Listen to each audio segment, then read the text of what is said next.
discuss the ups, downs, and sideways of the sport of figure skating, and maybe give you +5 GOE along the way. Let's introduce this week's host. Hi, I'm Evie, and I've been running on basically no sleep for the past 2 weeks, and I am loving it! You can find me on Twitter at DoubleFlots. Hi, I'm Niamh, and I'm using this time before the senior events start to adopt children from everywhere. You can find me on Twitter at Riverdance. Hi y'all, I'm Yogeeta, and I'm here to support every single one of these children. You can find me on Twitter at Liliorum. So guys, guess what? The season started properly! Woo! Children! I'm so glad we finally got some competitions to watch.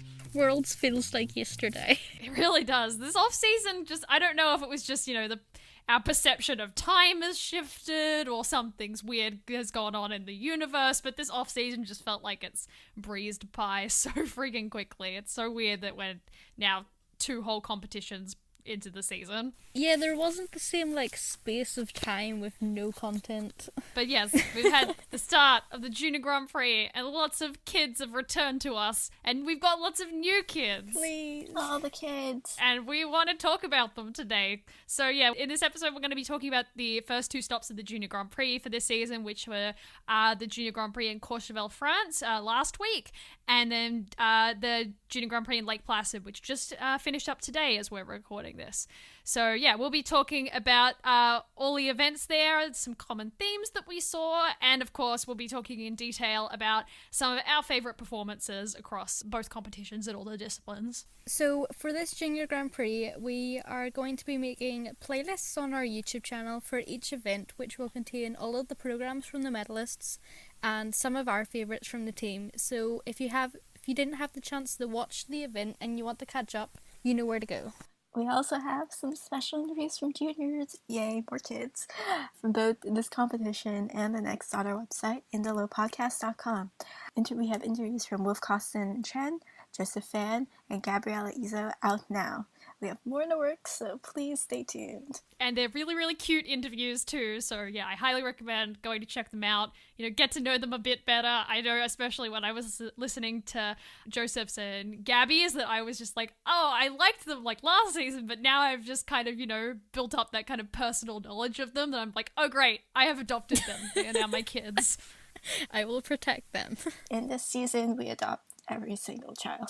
This is going to be the first of 3 Junior Grand Prix episodes that we're going to do this season. The second will be coming out in just a few weeks and feature our discussion on JGP Latvia, Russia, and Poland. And then the third episode will be covering Croatia and Italy, and that's going to be released in early October. So even though we're doing less episodes than last season covering the JGP, we've still got so much bonus content planned for you guys in the meantime. So keep your eyes peeled on our Twitter and our website for any updates about it. Alright, so let's start off by talking about the pairs, and of course there was only one pairs event out of the 2 events because, some of the Junior Grand Prix don't have pairs competitions, but Lake Placid did. The podium was all Russian, which is, not a surprise. Not a surprise. Yeah, last season it was 14 out of 15 medals went to the Russians. The only non-Russian team that medaled last season in the Junior Grand Prix was the US pairs team Feng and Niamh, who split up a few weeks ago. The podium here at Lake Placid was in gold. We have Apollinaria Panfilova and Dmitry Rilov. In second, we have Ksenia Akhanteva and Valery Kolosov. And in third, we have Alina Pepeleva and Roman Pleshkov. Go you for being able to say all the Russian names in one go. Oh, thank you. It only gets harder from here. So yeah, unsurprisingly, like we said, the entire podium here was Russian, and that's, a common theme throughout pairs in juniors. Although the field here in general in the Junior Grand Prix this season is a bit different, because Mishin Agalimov, who won the Junior World Championships last season and the final, and they went senior this year. We also have Kostyokovic and Elin, who are missing from a lot of the assignments for the first couple Junior Grand Prix. They do have one. It's Croatia. That's the second last one. Everyone's at Croatia. Yeah, the Croatian men's lineup is terrifying. We had a kind of changes in the Russian pairs field for this Junior Grand Prix.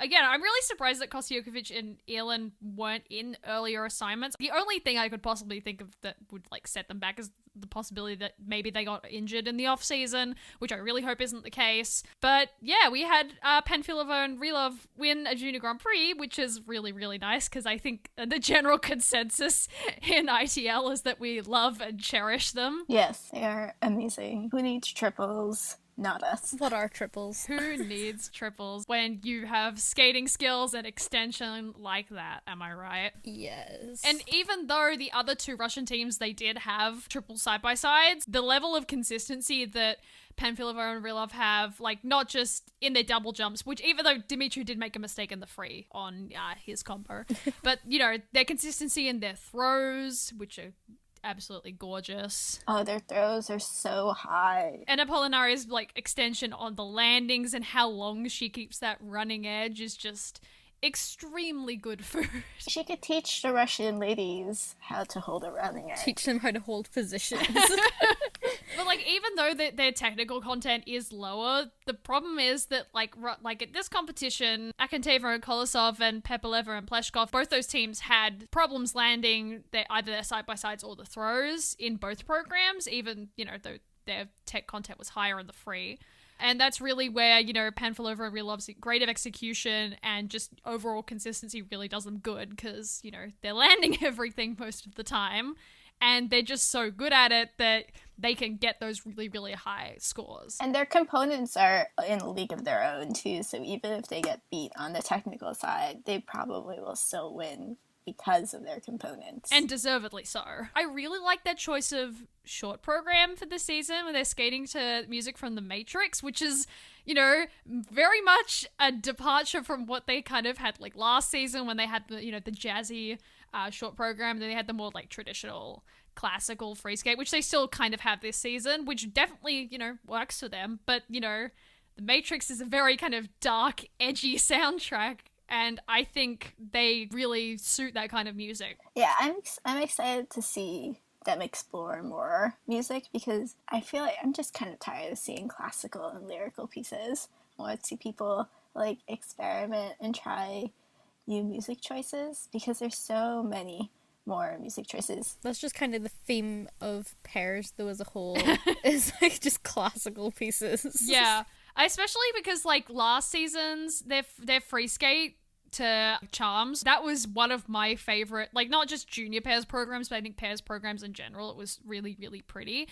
I think this season's, like, I was definitely impressed by what I saw here, and I'm really, like, looking forward to see how it grows, but it's gonna have a hard time beating their previous free skate for me, and just in general, you know, classical skating. I'm just the triple twist in their short program. That was amazing. And it's like it's what started the program, so it was just kind of like after that you were like, oh my gosh. It just grabs your attention straight away because it's just so perfect. Yeah.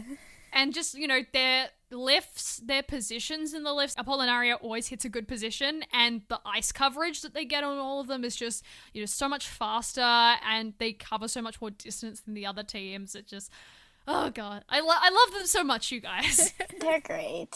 So a small shout out to Weedy Wang for completing the free despite injuring herself during warm-up. She had like a really bad fall during the warm-up and it looked like she had hurt her foot, but she went on, she tried her best, and it was, honestly, they did really well considering the fact that she was injured literally like a few minutes before they skated. Although we couldn't really see like what caused the injury because the pairs stream during like Placid was a bit of a glitchy mess at that point, but I'm glad she persevered, and I hope that she manages to get treatment if she was seriously injured by that fall. Yeah, I think that team too has like a pretty strong potential. Like they could potentially podium if they go clean. Yeah, definitely. They were really, really close behind Pepeleva and Pleshkov in the short program. But this also is just like pairs ladies, man. You have to be strong to be a pairs lady. You sure do.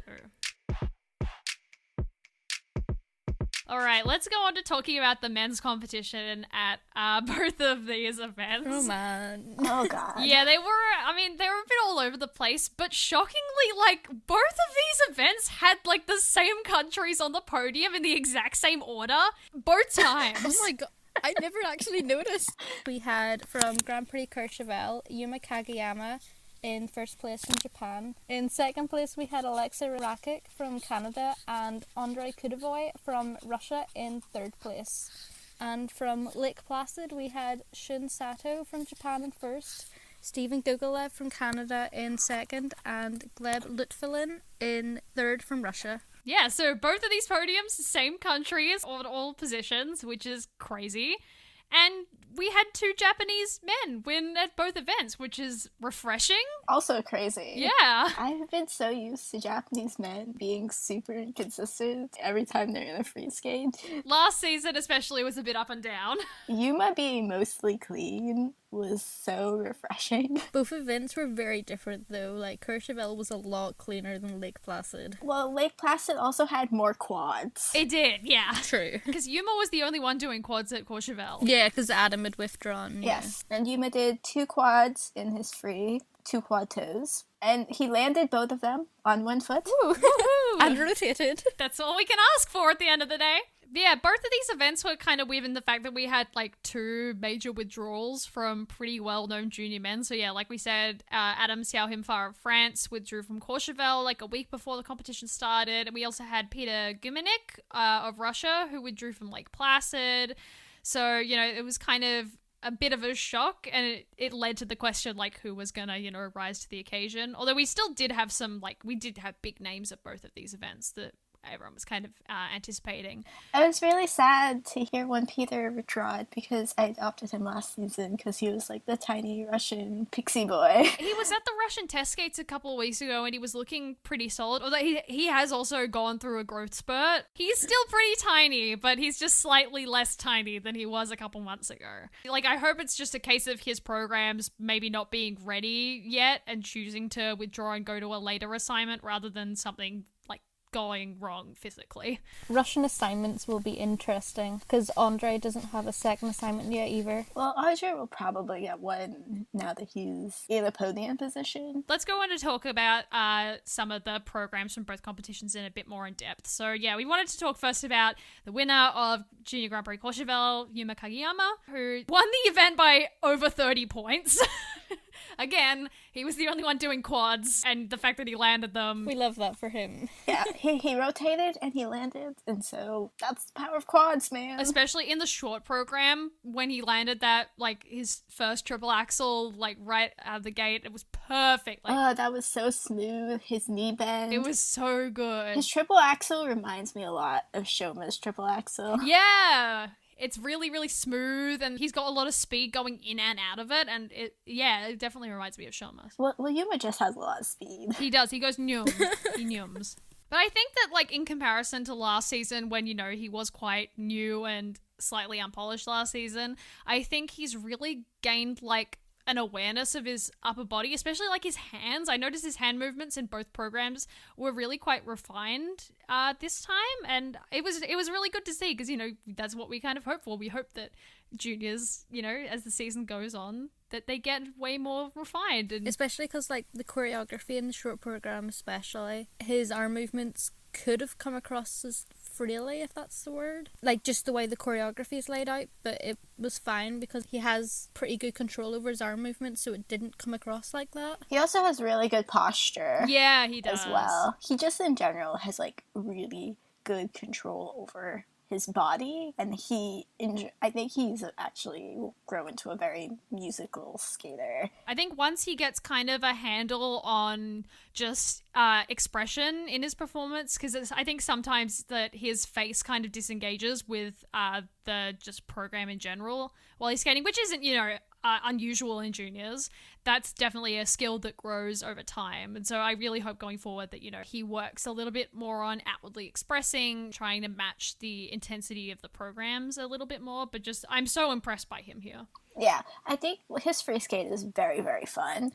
So I think it's really going to test his ability to actually perform, because he actually has to perform and be active and engage with the audience for that one, versus his short program, which I think is a little more like refined. so you don't have to be as engaged for like those types of programs. So I'm really excited to see how he evolves his free skate as the season progresses. All right, so should we go on to talk about one of Niamh's newly adopted sons, Andrei Kutovoy of Russia, who was kind of the surprise, like, breakout hit of this competition. I think it was definitely a surprise to a lot of us in the team while we were watching it. Niamh, I think we should let you take this one away, considering he's your son. Yes, go sell your son. He's so round. He is round. He is a tiny round boy. The first thing I noticed during Stephen Gugolev's Lake Placid was I just got really sad because I realised Andre was going to grow. I mean, puberty is a thing that happens, Niamh. You have to come to terms with it early. Like, he's only 13, and I swear his, like, expression and presentation would challenge half of the senior men's. Oh my god, like, when I saw his short program, my first thought was, oh my god, this kid can perform. His expression is so mature for his age. I was really, really shocked. And even his Les Mis, like, Les Mis can be very boring. Oh, yeah. But, like, I didn't even notice it was Les Mis. I was too busy just jamming to the music and the choreo. He gets into those programs like 110%. And he's just 13. His expression is so good. His performance level, considering his age, is so good. And I'm really glad that he managed to get on the podium here, considering his short program wasn't completely clean. Speaking of the podium, can we just do a mild conversation about the mess of the men's podium? So at Courchevel, the French Federation decided it was going to be a great idea to give all of the junior skaters wine decanters, because obviously junior skaters drink wine. 13-year-olds need wine. Well, it is France, guys. But yeah, they gave them all these giant wine decanters, and then they had the flowers as well. And so, you know, it was just a juggling act of having those things and then having to shake the hands of the referees and the organizing committee, which is never a good thing whenever there are, like, multiple things to give to the medalists at any event. I always worry that they're going to drop something. Also, Huma's decanter had a handle, but this boy did not want to hold the handle of this decanter. Was he scared of the handle? He held that decanter every way you could except by the handle. There was a period where all three of them were on the top part of the podium, and I genuinely feared for all of their lives. We've got some shout outs from this men's event here at Courchevel. We have Yudong Chen from China, who had a really fun, jazzy short program to No Man No Cry. I think we all very much enjoyed that here. We also have Maxim Naumov of the US with very, very good music choices in both programs. He skated to Muse in this short program, and then in his free, he skated to Who Wants to Live Forever. So yes, good job with the music picks. I very much approve of those. Continue with the good music choices. So let's move on to Lake Placid men's. Talk about our other Japanese gold medalist, Shun Sato. Shun! This was his Junior Grand Prix debut, guys. Honestly, JSF is dumb for not giving him an assignment last season. I know that was definitely a bit like a topic of contention in the fandom in general last season, that Shun didn't get an assignment even though he was age eligible. And I'm just like, send him places, please, JSF. When does JSF ever send anyone that, like, should be sent anywhere? Send Ayaka somewhere, please. Honestly. Yeah, he attempted 3 quads in his free skate here, which was more than impressive to say the least. And his quad toe, wow. That's all I could say. Just, it's really, really nice. Although Sal's continued to be snakes. Sals are banned until further notice. The further notice is never. I adopted Shin last season. I was on the bandwagon of people yelling at the JSF for not sending him to Junior Grand Prix. But I'm kind of, like, happy that they didn't, because last season he was still very, very unrefined. He was extremely focused on the jumps and had no real components to speak of. And so I think he's definitely, like, grown a lot in the off season and has been trying to improve his components. And you can definitely see that in his skating. He's still extremely jump focused, so hopefully he will continue to spend more time being focused on improving his components. But I also hear he's trying to jump a quad loop now, so oh boy. Yeah, I mean, I think this competition was really the competition where Shun really won me over. I watched him last season at a couple of the competitions he was in, and I really didn't get any, like, solid connection from his skating. I think it was mainly just down to his, you know, him being so new, his expression being a little bit unrefined in his programs last season.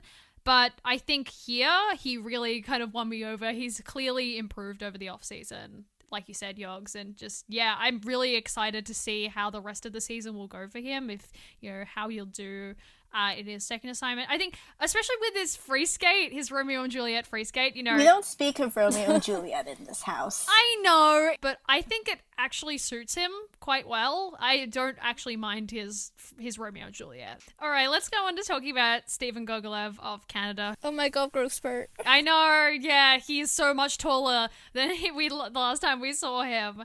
He was shocked. This is his first season under his new coach, Raphael Artunian. Yeah, and I think a lot of us were quite, interested to see how he'd go having this really big, coaching change. And yeah, he's definitely taller, and he didn't bring a free skate costume this time, which is, I'm guessing that his free costume just wasn't ready and in time. Why not just wear one of his other costumes, or just rewear your short program costumes? Well, no, he's gone through the growth spurt, Yogs. Do you really expect any of his old ones to fit him anymore? Well, let's talk about Steven's jumps, because that's the most interesting part of his move to Raph, is that he's retooling his entire, jump kit. And you can definitely see Raph's hand in a lot of his jumps now. Like how he has no axle anymore. The true Raph initiation. He only did one quad attempt in the free. Last season he was pulling around the quadlets. So I'm happy to see that Raph actually took that out and is retooling his LUTs, so he'll hopefully have a better LUTs in the future. You noticed in both programs when he did do his triple LUTs that his toe picking is a lot cleaner than it was last season. There's not as much pre-rotation. There's still a little bit, but there's a bit more of an acceptable amount on it this time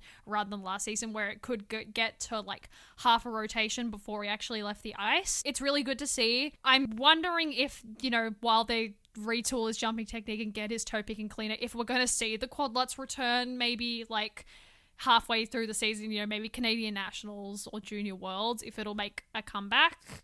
I'm glad that it's out of there at the moment, because with all the changes going on in his life, I don't think he needs to be going for all the crazy quads right now. Yeah. Well, I also think he's grown a lot, so he has to just get used to what his body is like again, so I'm sure we'll see Gogolev landing successful quads in his future events, and hopefully he'll land the triple axel again. R.I.P. him, though, having to deal with new coaching system and a growth spurt. I like his free skate, so I am excited to see how it grows in the future. Gogolev really needs to work on his expression. It was an issue last season. It's still an issue now. I don't think it's something that Raphael Artunian is a good coach for, so hopefully he has someone else helping on that regard. And we'd like to give other shout-outs to Harrison Bain for his Johnny the Swan tribute. The direct copy of the costume, which was crazy to see. It was just kind of that moment, is it going to be the Swan? Is it not? Also, Gabb Lutfalin for being a very happy podium Russian. When Gabb skated and he just did a quad, literally me and everybody else was just did he just do a quad? Where did he come from? How did we not know he existed? And also Ilya Malanin's triple axel for being great. An American man having a good triple axel sounds like a fake story, but oh my god. All right, moving on to ice dance. Our podiums at both of these events for Courchevel, in gold we have Elizaveta Shaneva and David Narizhny of Russia. In silver we have Luisia Demojo and Theo Lemercier of France. And in third we have Ekaterina Katenshinskaya and Alexander Vaskovich of Russia. And then for our Lake Placid podium, in first we have Avonlea Wen and Vadim Kolesnik of the US. In second we have Diana Davis and Gleb Smolkin of Russia.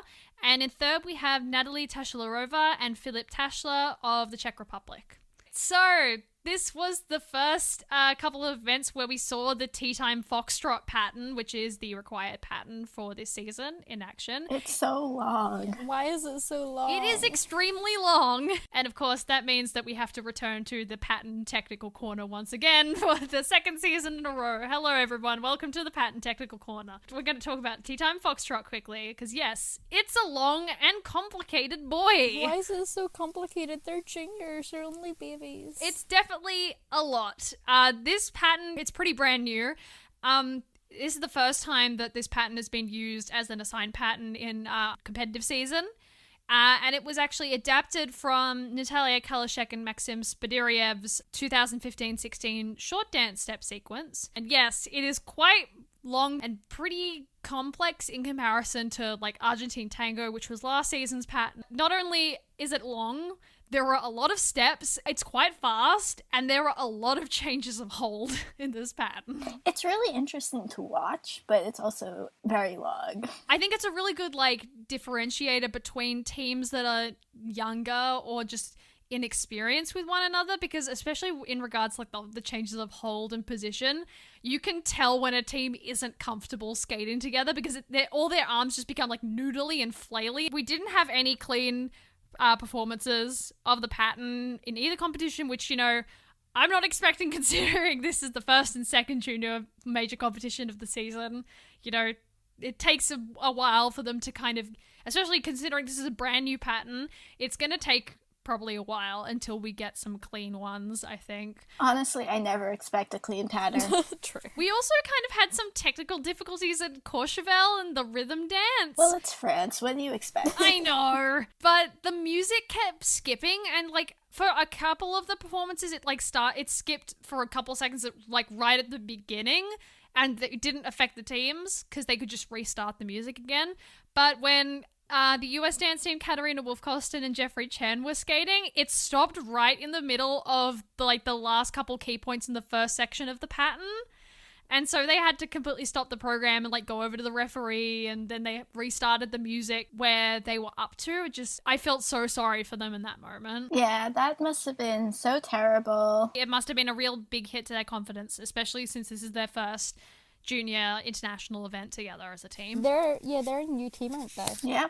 Let's go on to talking about some of our favourites at both the competitions. So starting at Courchevel, we have the winners, Elizaveta and David. Their music choices this season, I am a complete fan of. They're so good. I support both their rhythm dance and their free dance. They're so good. The Body and Clyde rhythm dance is just a really, really fun piece of music. And then their free dance, which is to River by Bishop Briggs, is way more modern than we've seen them skate to. This is their second Junior Grand Prix season.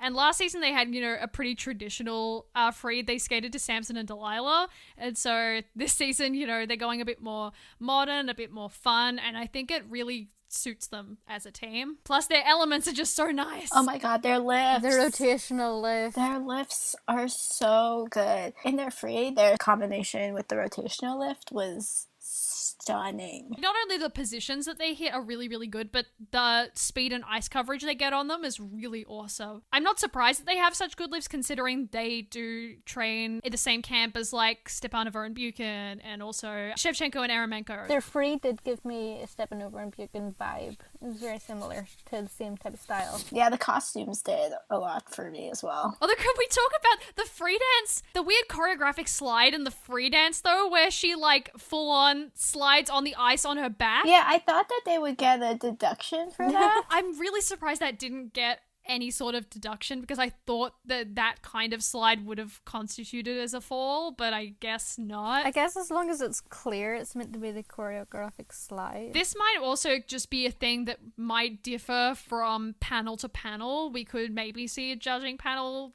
give it the choreography restriction violation maybe down the line. They have a lot of really unique choreographic elements throughout their programs as well that really stand out to me. One of them is that they like to do like a really small lift like at the start of the free dance, and I remember that moment because I was like, ooh, are they going to the lift? And it was just like not really a lift, but it was really interesting, and I thought it was a really cool like element that they had. So, and they had like a bunch of those throughout the free dance, so I really like that they're playing around with the choreography and doing more interesting things than other groups are. We love variety.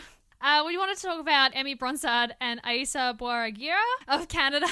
I think we all kind of enjoyed their free dance music choices because they were skating to David Bowie, which is, we don't see a lot of David Bowie programs. I can always get behind a David Bowie program. It was just so fun, and they looked so happy to perform it that I couldn't help but just love it with them. They had really cool lifts, and they were definitely like fun choreographic elements and stuff. And yeah, it was just a really fun time all around for this program. And also, like, Honestly, I'm not expecting their skating skills to be fantastic and stellar, But I think that especially Emmy, I think she could use a little bit more knee bend and just using the force of her knee bend to really power through in her stroking, because I think sometimes she gets a little bit slow.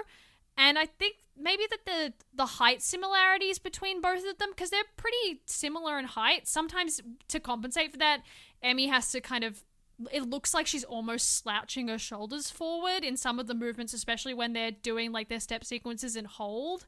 So that might be something they want to be a little bit more conscious of, because it kind of disrupts the like cleanliness of their lines overall. But still, hella fun program, and I appreciate David Bowie. Yeah, they came in fourth. I would have honestly, I put them in the bronze position, but hopefully we'll be seeing more of them as the season goes on. Shout out to Chen and Jing's mismatched but cool costumes in the free dance. I stand by my belief that he was wearing the costume for the first half of the program and she was wearing the costume for the second half.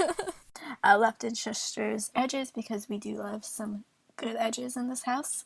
And Wolf Costin and Chen for coming back after their sadly mess of a rhythm dance and came back with a beautiful free dance. Alrighty, let's go on to talking about Lake Placid, and starting off with our children, Avonlea and Vadim, who won their Junior Grand Prix here. Won so handily, like, there was no doubt. There wasn't any doubt. They're skating to Aladdin and Rock 2, so obviously they have amazing music choices this season.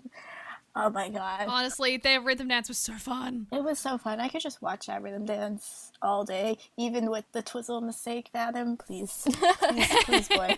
Please, child. Her dress was so beautiful. Yeah, her dresses in both programs were so nice. Although I think Vadim was wearing the same shirt that he wore in last season's free dance for the free dance here. So I don't know if that's just a temporary thing. Listen, they spent all of their money on Avonlea's costumes. I mean, that's valid. Their lifts in both of these programs, though, oh my god, guys, they were so beautiful.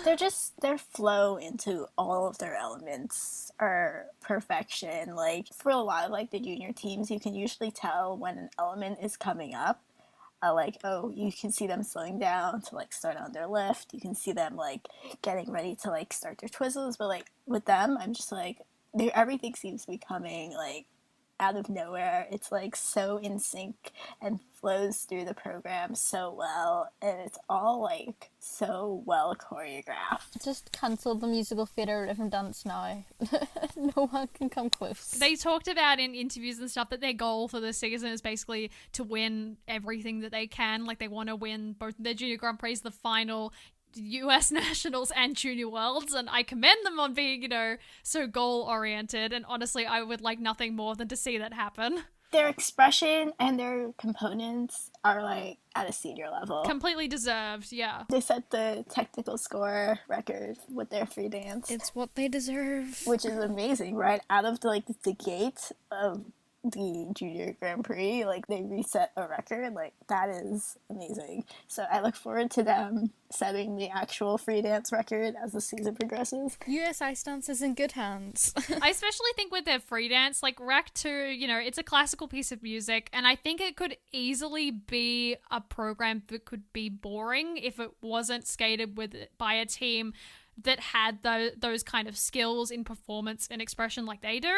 So I think it's a really good choice for them, and I really am looking forward to see how that program develops over the course of the season, because there's definitely room to grow. Well, I kind of disagree on Rack 2, because I think Rack 2 is an exciting piece of classical music, but it's one of those pieces that people tend to just skate to rather than skate with, and they are very clearly skating with the music here. Well, speaking of skaters who are amazing performers, let's talk about Utano Yoshida and Shingo Nishiyama from Japan, who placed 6th at Lake Placid. They did so well. I was so shocked, considering they're just like a brand new team. They've only been skating together for 6 months, and yet they've already got like that level of performance, and they feel so connected as a team. And Shingo was a single skater last season, so this is like his first foray into ice dance as well. And he's such a good ice dance boy. I know, his edges and like overall basic skating skills are really, really strong, and he's got good posture, and he really like partners Utano really well.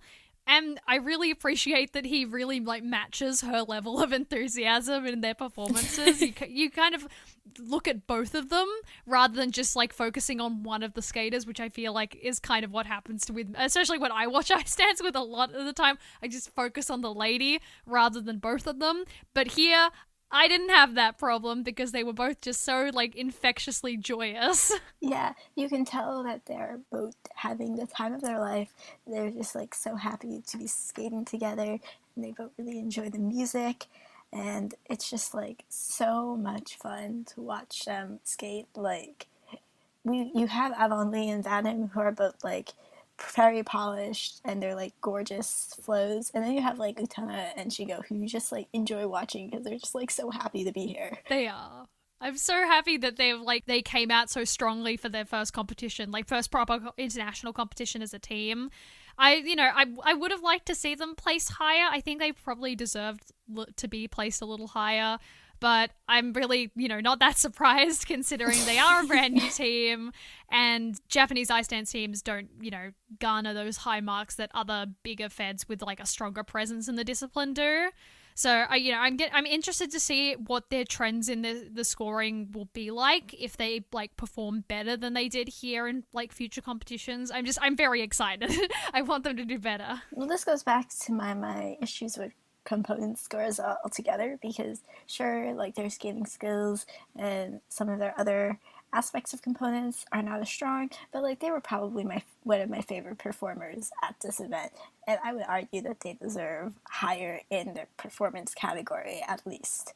And they didn't really get that. They have a really nice synchronicity for a team so new. Like, you'd expect them to be a bit more rough, I guess. Yeah, they seem like they're already really comfortable with one another, despite the short time they've been skating together, it's really refreshing to see. Although I do have like a little note that their free dance is to Don Quixote, and all I can think is because the music cut is very similar to Alina's, all I can think is that program in my head. Chorus line, I think, is a really good choice for them. It's so upbeat and really like matches them well as a team. I'm so excited for them. I need Asian ice dance to rise, and I think that they might be the team to help it do that. Please. Yes. Also, like slightly related, so they trained at TCC, so I was really excited to see Tracy Wilson in the Kiss and Cry with them. Yes! I love Tracy Wilson.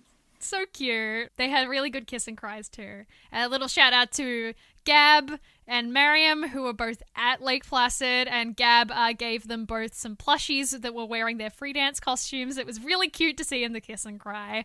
I love seeing stuff like that. Yes. And another shout out just in general from the competition was Miku Makita and Tyler Gunara of Canada for their really fun hairspray rhythm dance. Unfortunately, I think the video has been taken off YouTube because of copyright issues. It might still be on like the original stream video, but just it was so fun and upbeat, and I love hairspray so much. It's what we need. We need fun choices of the rhythm dance this season, and this was one of them.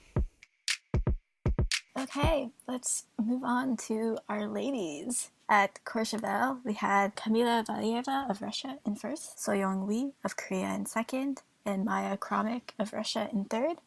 And at Lake Placid, we had Alyssa Liu of the USA in first, Yeonjong Park of Korea in second, and Anastasia Tarakanova of Russia in third. Yeah, this was kind of a crazy competition in ladies. Well, that's true of any ladies competition. Mood. But we had some very much anticipated debuts at both of these competitions of brand new junior skaters. Like we had Camilla in Courchevel, and we had Alyssa at Lake Placid, both of whom, this is their first age-eligible junior season. They've both been kind of hyped up for various reasons in both, the general and also in the fan communities. So I think going into these weeks, everyone was kind of, all eyes on them to see how they'll do. And obviously, both of them ended up on the top of the podium, so something went right in both cases. We had the unfortunate withdrawal of Ksenia Sinitsina from Lake Placid due to travel document issues. I was really excited to see her, so... Both her and her coach reportedly had issues with their visas and couldn't, unfortunately, attend the competition here. I really hope that she gets reassigned to another Junior Grand Prix fairly soon, and I hope this doesn't, knock her plans off, the rhythm of the season and all that. Although her travel document issues are quite interesting considering she was in America not too long ago for choreography and coaching. The alternate couldn't get a visa in time either. So we just had one Russian lady at a Junior Grand Prix, which we haven't seen in quite a while. It's definitely a weird sight to see. But yeah, we had the two highly anticipated juniors. We had a huge crop of brand new junior skaters across both competitions, ladies fields. I mean, that's a general trend considering we have had so many junior ladies who were really prevalent in the last couple of seasons all move up to seniors this season because they've all become senior age eligible. We talked about this when we covered Junior Worlds, how there was perceivedly going to be a little bit of a power vacuum in ladies considering so many of the top ones have left. And we have both Camilla and Alyssa coming out here, both, with really highly technical programs, making their arguments to say, look, we deserve to be at the top of this next crop of juniors. It will be interesting to see. Yeah, and it was also interesting to see that we had no Japanese ladies in the podium for either of these events here. Yeah, I was really excited for some of the junior ladies, especially for Tomoe, who had a great junior season last season, to come back and try and break through now that the top juniors from last season have moved on to seniors. But it's unfortunate that jumps are important. Yeah, because at Courchevel we had both Tomoe and Nana, who were both present in the junior seasons of the past, and then at Lake Placid we had Azusa and Mana, and they are both new on the junior scene. This is the first season that they're age eligible, and they're both trained by Mia Hamada, and both of them had issues with their jumps in both of their programs, unfortunately. It's very strange to see Japanese ladies having struggles in these events. I really hope that this is just, early season woes, and maybe as the competitions keep on going, they might gain a little bit more consistency and be able to medal. I'm just interested to see how Camilla and Alyssa will fare against each other, because their scores were very similar.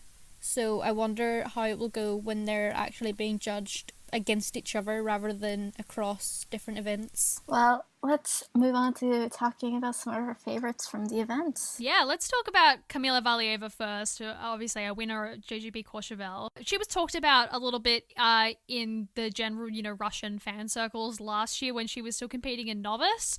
And she also trains with Eteri Tutberetsi in Russia, so she's got that kind of expectation of what her skating and her programs and her technical content is going to be like. I think that she's got the most amazing extension and flexibility overall. Oh yes, her spin positions. This is the thing, I have a thing where I really don't like eye spins most of the time. I think they look really ugly, but hers is so nice. She's just so flexible, and she has such nice positions.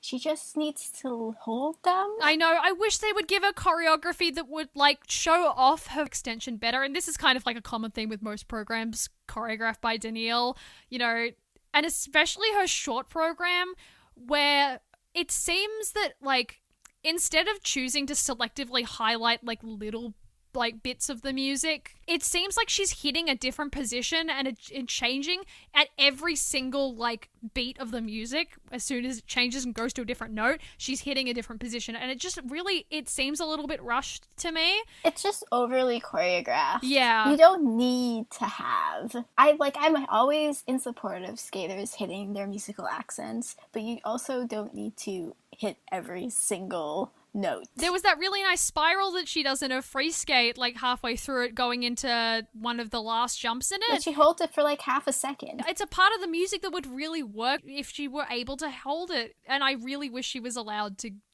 show off her beautiful extension and hold that edge. And yes, please, Danielle, give her some choreography that shows off her beautiful lines more. I just wish for one season, all of Sambo just got non-Danielle choreography. Honestly. Let's talk about her quad toe though, because in my opinion, it's probably the best junior ladies, or just ladies in general, quad we've seen done in competition. It's beautiful. Yeah, it's really nice. I really like her positions throughout it. She rotates it fully. It's it got high GOE, and I thought it for once actually deserved the GOE. It is a surprise to me. I feel like there was a moment where everyone was like, oh, that's high GOE. And then after a few seconds, after we had processed the jump, we were like, you know what? It's fine. Once we saw the replay and saw that there was pretty minimal pre-rotation and she fully rotated on the landing, I think all of us were kind of like, oh no, okay, no, that's fine. We're okay with that. It was just the whiplash of everyone being like, oh, that's high, and then like 30 seconds later, everyone being like, that's fine. I'm interested to see how her scores will increase if she skates cleanly, because she wasn't clean here. Like she fell in both programs, and she didn't have a combo in the short program. I just gotta say that in the short program, as soon as she finished and she looked like she was about to burst into tears on the spot, I felt so bad for her. I just wanted to pick her up and go, oh baby, it's alright. I just want to protect all of the children. I also would like to say that she's skating the two pretty heavy pieces of music, which is also like stuff that is also a signature from that camp that they don't really like fun. But I just give them something fun. She's a junior. Give her something like makes her also stand out from like all of these other juniors trying to skate really serious music, but like not having like the expression, because she has like the component. She is like a good performer, but I feel like this is my view with most E3 girls, is that we only really see them skate to one type of music, and that one type only, and like then they just get stuck with it for like the rest of their career. So if you let them skate to more fun things as a junior, they will continue to like experiment as they become seniors. Camilla whips out a Mambo number 5. I'd really like to see them give her some variety in expression, whether that's just by giving her different programs next season that allow her to explore different sides of performance, because I think that could really help her. Because I think again, she's 13. I'm not expecting the world when it comes to performance because she's so young. That's something that's going to hopefully build in time. But yeah, I definitely would like to see her, have a bit more varied expression further down the line, rather than just sticking to the one facial expression through the whole program. Okay, let's have a talk about Soyoung-wee, who came in second here at Courchevel. Honestly, I saw her last season in the Junior Grand Prix, and I didn't really immediately adopt her. I think that her costumes are beautiful, and they were beautiful last season. They're still beautiful this season. She was somewhat lacking in the performance department last season. I think she's, again, same with Camilla. They both kind of stick to the one same facial expression throughout the whole program.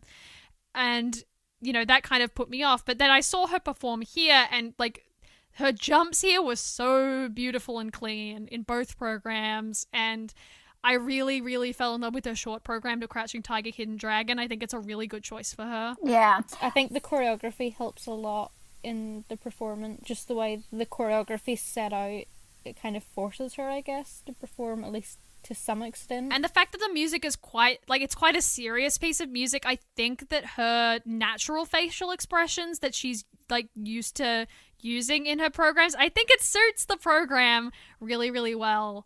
Not so much for Amelie, I don't think, but yeah. I love Amelie. I will stand anyone who skates to Amelie. It's one of my favorite soundtracks.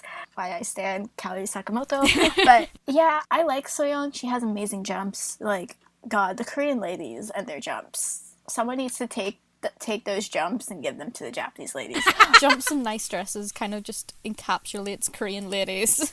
Or the Korean ladies and the Japanese ladies should just have a training camp together where the Japanese ladies teach them expression and the Korean ladies teach them how to jump. I think you're onto something. Back to Soyoung Amelie. She had some really cute moments in the choreography. A couple of times she sends kisses to the audience, but she just does that. She doesn't perform the act of sending the kiss. It's just here's a touch of the lip onto, and then moves on to the next move, and it's not performing enough for me. Here's something my choreographer told me to do.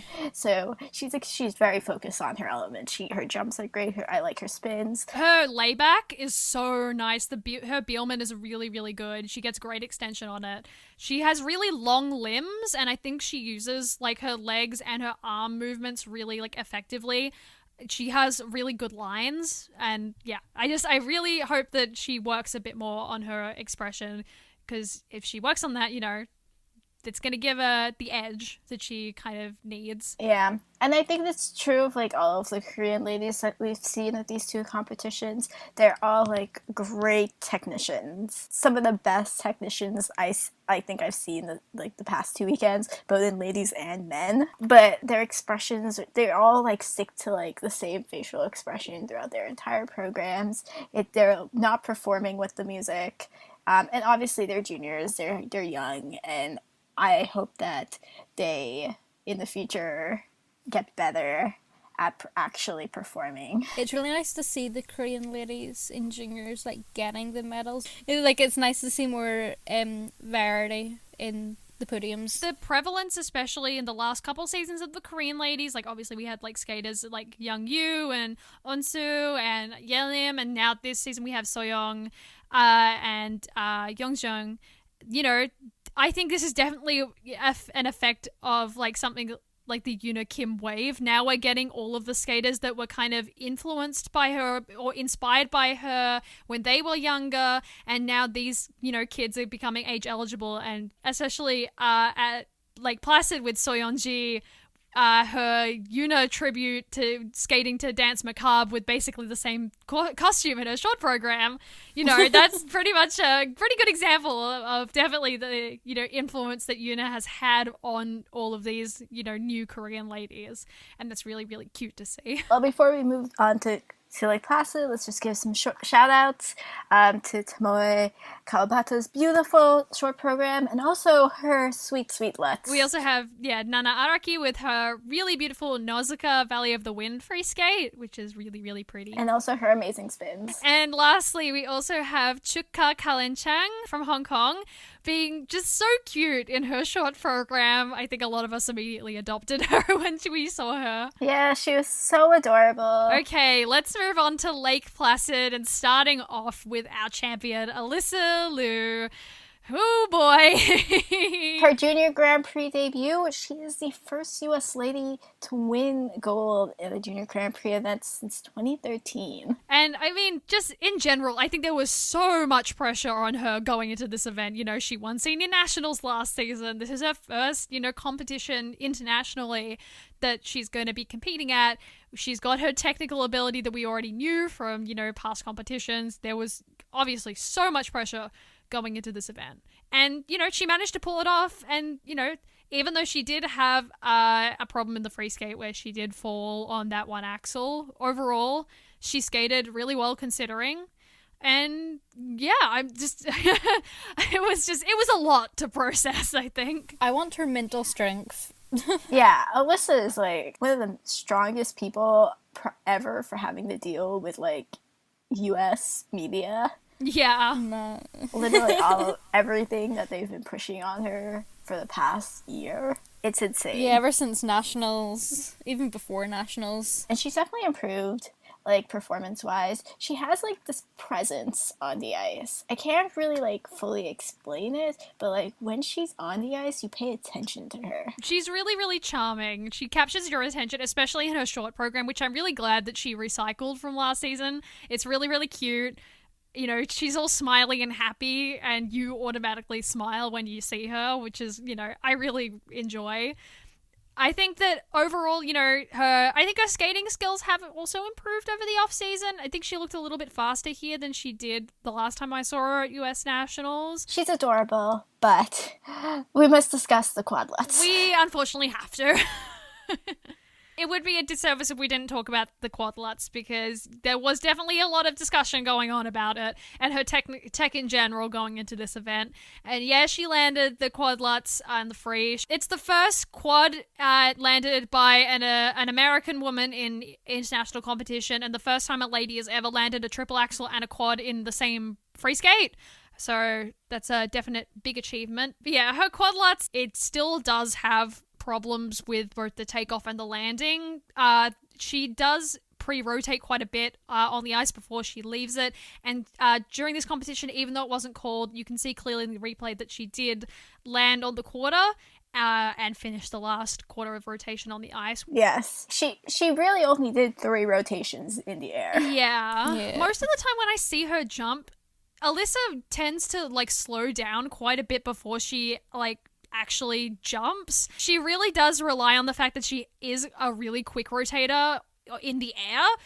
And I think that could possibly become a problem later down in the track, you know, post-puberty, when that might be suffered by that. You know, a lot of ladies do have troubles with their rotational speed once they hit puberty, and I'm really worried that because her jumping technique is so, like, rooted in that it could become an issue further down the line and cause her problems, which I really don't want.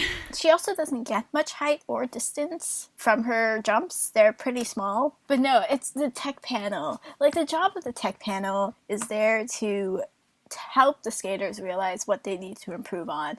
And tech panels that aren't strict, that let skaters get away with, like, under rotation issues and edge issues and stuff like that, it's not helping the skater. It's making it worse for them in the long run. And it's a disservice to the sport itself. I'm interested to see how her marking and judging overall will change when she's not competing in the US, because, you know, up until this point in national level competitions, we've only seen her compete really in the US, and now in the juniors, you know, this is her first competition as a junior internationally. It's in the US. So I'm interested to see if anything will change going forward. I doubt it. I feel like it would have been different if her first Grand Prix event wasn't Lake Placid. Yeah, if it set a different precedent for her marking, I suppose. I'm really charmed by Alyssa. I think she is the, like, most adorable kid. I just really want the best for her, and I'm worried that just with what we're seeing overall, that's not going to happen, and we're seeing, like, things that could potentially become problems later on down the line in her career. I just want to cuddle her up in, like, a burrito blanket and protect her from everything wrong in the world, which is mostly the ISU and the USFSA. Okay, Youngjoon. Yes, Youngjoon. Let's talk about her. She did really, really well here. You know, this was her Junior Grand Prix debut, and she came in second, which is amazing. Again, like Soyoung, they both have really, really strong jumps. Really good extension too, and beautiful costumes, I think. She's such a lovely skater. She has amazing jumps, as you said. Lovely flow on the ice, and such great extension. I really enjoy watching her. But once again, I revisit the issue that expression isn't really there. And, like, once again, they're juniors. This is her Junior Grand Prix debut. There's so many things that could be causing, like, her not being as performant as she could be. And obviously she will continue to grow as the season progresses.